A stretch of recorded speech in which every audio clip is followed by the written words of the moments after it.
Dear friends, പുതിയൊരു വീഡിയോയിലേക്ക് എല്ലാവർക്കും ഹൃദയംഗമമായ സ്വാഗതം. നിങ്ങൾ കാണുന്നത് പോലെ നമ്മളുടെ ആനവണ്ടിയിലെ ഒരു യാത്രയുടെ അനുഭവങ്ങളാണ് ഞാൻ പങ്കുവെക്കാൻ ഉദ്ദേശിക്കുന്നത്. KSRTCയുടെ കേരളത്തിലെ വിവിധ ഡിപ്പോകളിൽ നിന്നുള്ള ബജറ്റ് ഫ്രണ്ട്ലി യാത്രകൾ ഇപ്പോൾ ധാരാളമായിട്ട് വന്നുകൊണ്ടിരിക്കുന്നുണ്ട്.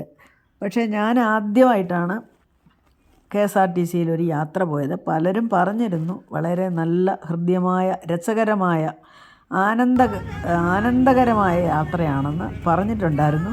എങ്കിലും എനിക്കിപ്പോഴും മാത്രമേ പോകാൻ സാധിച്ചുള്ളൂ. മൂന്നാറിൻ്റെ പ്രകൃതി ഭംഗിയിലേക്കുള്ള ഒരു യാത്ര. കാശ്മീർ ഒക്കെ പോയി വന്നതുകൊണ്ട് ഈ മൂന്നാറിലോട്ട് പോകണമെന്ന് കാരണം എനിക്ക് വലിയ താല്പര്യം ആദ്യമേ ഇല്ലായിരുന്നു. കാരണം ഞാൻ അതിലൊക്കെ വളരെ വലുതായ അനുഭവങ്ങളിലൂടെ കടന്നു പോയതുകൊണ്ട് തണുപ്പിൻ്റെയും മഞ്ഞിൻ്റെയും പ്രകൃതി ഭംഗിയുടെയും പ്രകൃതിയുടെ വൈവിധ്യങ്ങളുടെയും ഒക്കെ മനോഹരമായ വന്യമായിട്ടുള്ള അനുഭവങ്ങളിലൂടെ കടന്നു പോയായിരുന്നു ഹിമാലയ യാത്രയിലൊക്കെ. അതുകൊണ്ട് മൂന്നാറിലേക്ക് പോകണമെന്ന് അത്ര വലിയ താല്പര്യമൊന്നും എനിക്കില്ലായിരുന്നു. എങ്കിലും വളരെ ബഡ്ജറ്റ് ഫ്രണ്ട്ലി ആയിട്ടുള്ള ഒരു യാത്ര വന്നപ്പോൾ ഇനി മൂന്നാർ കണ്ടില്ലെന്ന് വേണ്ട എന്ന് വിചാരിച്ച് നമ്മുടെ മൂന്നാറല്ലേ, നമ്മുടെ കേരളത്തിൻ്റെ മൂന്നാറല്ലേ എന്ന് പറഞ്ഞിട്ട് ഞാനും KSRTC ആയ നമ്മുടെ ആനവണ്ടിയിൽ കയറി ഒരു യാത്ര തിരുവല്ലയിൽ നിന്ന് കഴിഞ്ഞ ദിവസം 4:30 വെളുപ്പിന് 4:30 തുടങ്ങിയ യാത്ര. ഞാനും എൻ്റെ ഫ്രണ്ട്സ് ഉണ്ടായിരുന്നു.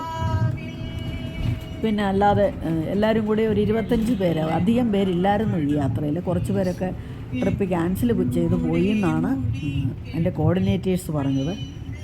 ഇപ്പം നമ്മളുടെ KSRTC എത്ര മനോഹരമാണ്. അല്ലെങ്കിലും നമുക്ക് ആനവണ്ടിയോട് പണ്ടേ തൊട്ടേ നമ്മുടെ സ്വന്തം വണ്ടി എന്നുള്ള ഒരു പ്രത്യേകത നമുക്കുണ്ട്. എന്നാലും ഈ യാത്രയിലെ അനുഭവങ്ങൾ എന്ന് പറഞ്ഞാൽ എത്ര പറഞ്ഞാലും മതിയാവാത്തവണ്ണം അതിൻ്റെ ഭംഗി വിവരിച്ചാലാവത്തില്ല. വർണ്ണനാതീതമായ പ്രകൃതി സൗന്ദര്യം കാണാനും അതുപോലെ ബസ്സിൽ വന്നിരുന്ന സഹയാത്രികരൊക്കെ തന്നെ എത്ര പോസിറ്റീവ് എനർജി ഉള്ളവരാണെന്നും അതിനുമപ്പുറം നമ്മുടെ സർക്കാരിൻ്റെ ഈ സ്ഥാപനത്തിൽ ഇത്ര മനോഹരമായി ഒരു യാത്രാനുഭവങ്ങൾ ഞങ്ങൾക്ക് തന്ന ആ കോർഡിനേറ്റേഴ്സിൻ്റെ എടുത്തു പറയേണ്ട, അവരെ എത്ര പ്രകീർത്തിച്ചാലും മതിയാവില്ല. സാധാരണ ഞാൻ സ്വകാര്യ ട്രാവൽ ഏജൻസി വഴിയാണ് എല്ലാ യാത്രകളും പോയിട്ടുള്ളത്. അല്ലാതെ നമ്മൾ തനിച്ചും പോയിട്ടുണ്ട്. അവരിൽ നിന്നൊക്കെ വ്യത്യസ്തമായിട്ട് എത്ര നല്ല കെയറാണ് ഓരോ യാത്രികനും നൽകിയത്.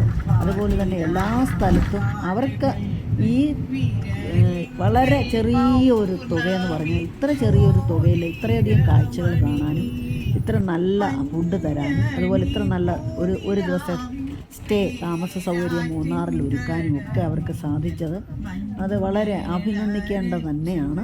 അഭിനന്ദനാർഹമായ പ്രകടനമാണ് തിരുവല്ല KSRTCയിലെ മനോജ് സാറും അതുപോലെ രാജേഷും പങ്കുവെച്ചത് എന്ന് പറയാതിരിക്കാനാവില്ല. വളരെ നല്ല പെരുമാറ്റം. ഏവർക്കും ഫ്രണ്ട്ലി യാത്രകളിൽ ഇനിയും പോകണം. പലരും പോയിട്ടുണ്ട്. ഞാൻ ആദ്യമാണ് പോയത്.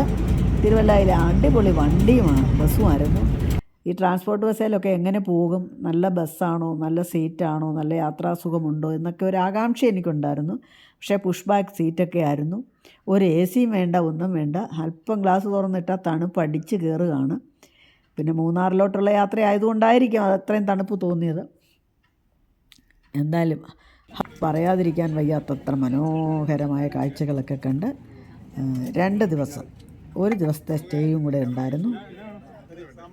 അങ്ങനെ ഞങ്ങൾ 21-ാം തീയതി പോയിട്ട് 22-ാം തീയതി രാത്രിയിൽ തിരികെ തിരുവല്ലയിലെത്തി. വളരെ സുരക്ഷിതമായിട്ട് ഞങ്ങളെ യാത്ര ചെയ്ത് വരുവാനായിട്ട് സഹായിച്ചവർ പ്രത്യേകം എടുത്തു പറയേണ്ട, വളരെ സേഫായിട്ടുള്ള യാത്ര. പിന്നെ എടുത്തു പറയേണ്ട കാര്യം എന്ന് വെച്ചാൽ നമ്മുടെ സർക്കാർ വണ്ടി ആയതുകൊണ്ട് നമുക്ക് തോന്നുന്നു നമ്മുടെ സ്വന്തം വാഹനത്തിൽ നമ്മൾ പോകും, നമ്മുടെ സ്വന്തം കാറിൽ പോകുന്ന പോലെ നമുക്ക് അനുഭവപ്പെട്ട ഫീല്. പിന്നെ പോകുന്ന വഴിക്കൊക്കെ ഞങ്ങൾക്ക് കിട്ടിയ ഫുഡൊക്കെയാണ് നല്ല ഫുഡായിരുന്നു. താമസം നല്ലതായിരുന്നു. ബസ്സിലെ യാത്ര നല്ലതായിരുന്നു. മറയൂർ, കാന്തല്ലൂർ ഉള്ള സ്ഥലങ്ങളെല്ലാം പോയി. അതുപോലെ ചന്ദനക്കാടുകൾ, പിന്നെ ട്രക്കിങ്ങിന് പോയി. അത് എടുത്തു പറയേണ്ട ഒരു വിശേഷപ്പെട്ട ഒരു യാത്രയായിരുന്നു. ഞാൻ ട്രക്കിങ്ങിന് പോയിട്ടുണ്ട്, പക്ഷേ നമ്മുടെ നാട്ടിൽ ആദ്യമായിട്ടാണ് പോയത്. UAE പോയപ്പോൾ ഒരു പ്രാവശ്യം അവിടുത്തെ ആ പൂഴിമണ്ണ് ഉള്ള അല്ലെങ്കിൽ പിന്നെ മരുഭൂപ്രദേശങ്ങളിൽ മരുഭൂമിയിലൂടെയുള്ള കുന്നും കുഴിയും താണ്ടി ഒരു ട്രക്കിങ് നടത്തിയിരുന്നു. അതിനു മുമ്പ് യഥാർത്ഥത്തിൽ പിന്നെ ട്രക്കിങ് നടത്തിയെന്ന് പറയുന്നത് 2017 മൂകാംബികയിൽ പോയപ്പോൾ കുടജാദ്രിയിൽ പോകുന്നതിന് വേണ്ടി. അത് ട്രക്കിംഗ് എന്ന് തന്നെ വേണം പറയാൻ. 4 വീലുള്ള വണ്ടി 2 വീലയിലാണ് പോയതും വന്നതുമൊക്കെ. അത് വലിയൊരു അനുഭവമായിരുന്നു. അപ്പോൾ അതുപോലെ തന്നെയുള്ള ഒരു അനുഭവമായിരുന്നു ഇവിടുത്തെ ഈ ട്രക്കിങ്ങും. പക്ഷേ കുറച്ച് സമയമുള്ളായിരുന്നു, എങ്കിലും നല്ല രസകരമായിട്ടുള്ള മുരുകൻ പാറ എന്ന് പറയുന്ന ഒരു സ്ഥലത്തേക്ക്, അവിടെ മുരുകൻ്റെ ഒരു ചെറിയ പിന്നെ ഐഡലൊക്കെ വെച്ചിട്ടുണ്ട്. വലിയൊരു പാറ. അവിടെ നിന്ന് നോക്കിയാൽ അങ്ങ് തമിഴ്നാടിൻ്റെ വളരെ ദൂരത്തിലുള്ള കാഴ്ചകളൊക്കെ നമുക്ക് കാണാൻ പറ്റും. അപ്പോൾ അങ്ങനെ ആ മുരുകൻ പാറയിലേക്ക് ഓരോ ജീപ്പും കല്ലിൽ കയറി, കുഴിയിലിറങ്ങി, വീണ്ടും കല്ലിൽ കയറി.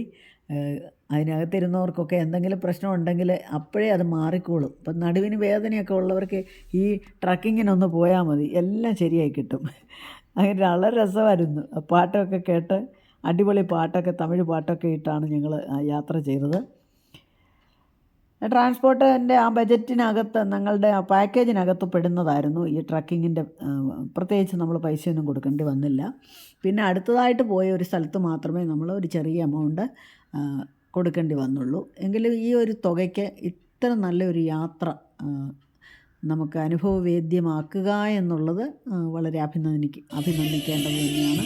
KSRTC ഇതിലും ഉപരിയായിട്ട് വളർന്ന് പന്തലിച്ച്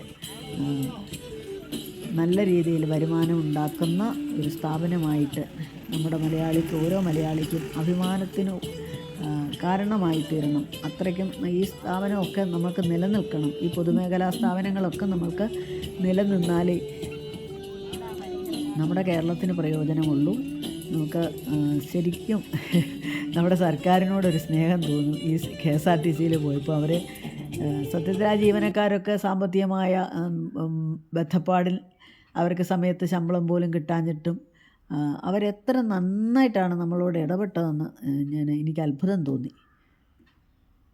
നീലാകാശമൊക്കെ നമുക്ക് ഇവിടെ നിന്ന്, നമ്മുടെ നാട്ടിൽ നിന്ന് കാണുന്നതിനെക്കാട്ടിലും ആകാശത്തിൻ്റെയൊക്കെ ഭംഗി ഒക്കെ ആസ്വദിക്കണമെങ്കിൽ ഇതുപോലെയുള്ള മലകളിലൊക്കെ പോകണം. അപ്പോൾ എല്ലാവർക്കും ഒരുപാട് കാര്യങ്ങൾ ഇതിനകത്ത് ഇതൊക്കെ ഉള്ളൂ പറയാൻ. നമുക്കിനി അതിനെപ്പറ്റി ബാക്കിയുള്ള ഞങ്ങൾ എങ്ങനെയാണോ ആ യാത്ര എൻജോയ് ചെയ്തത് എന്നുള്ളതിൻ്റെ ബാക്കി ചിത്രങ്ങളും അതുപോലെ വീഡിയോകളും ഉണ്ട്. അതെല്ലാം അടുത്തൊരു വീഡിയോയിൽ കാണിക്കാം.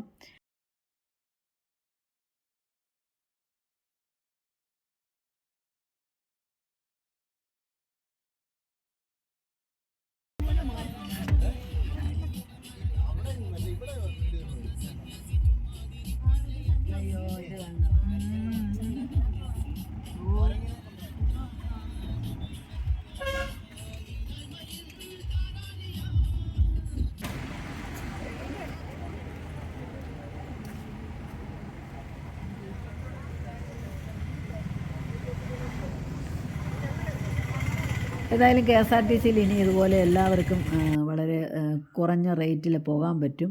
എല്ലാവരും യാത്രകളൊക്കെ എൻജോയ് ചെയ്യുക.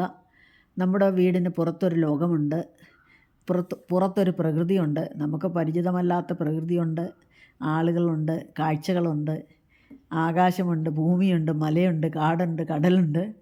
ഇതൊക്കെ ആസ്വദിക്കണമെങ്കിൽ നിങ്ങളെല്ലാവരും വീട് വിട്ടിറങ്ങാത്തവരൊക്കെ ഈ വീടും കൂടും ഒക്കെ വിട്ടൊന്ന് ഇറങ്ങുക.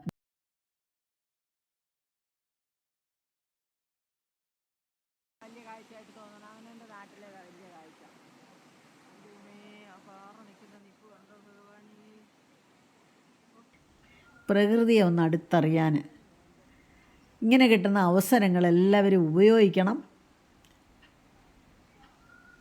ഓരോ യാത്രയും ജീവിതത്തിലെ ഓരോ അനുഭവങ്ങളാണ്. ജീവിതമേ ഒരു യാത്രയാണ്. അപ്പോൾ എല്ലാവർക്കും യാത്ര ചെയ്യാനുള്ള പ്രചോദനമുണ്ടാകട്ടെ. എല്ലാവരും സന്തോഷമായിട്ട് ഇത്തരം യാത്രകൾ ചെയ്യട്ടെ എന്ന് ആശംസിച്ചുകൊണ്ട്, എല്ലാവർക്കും നന്മകൾ നേർന്നുകൊണ്ട് ഈ വീഡിയോ ഇവിടെ നിർത്തുന്നു.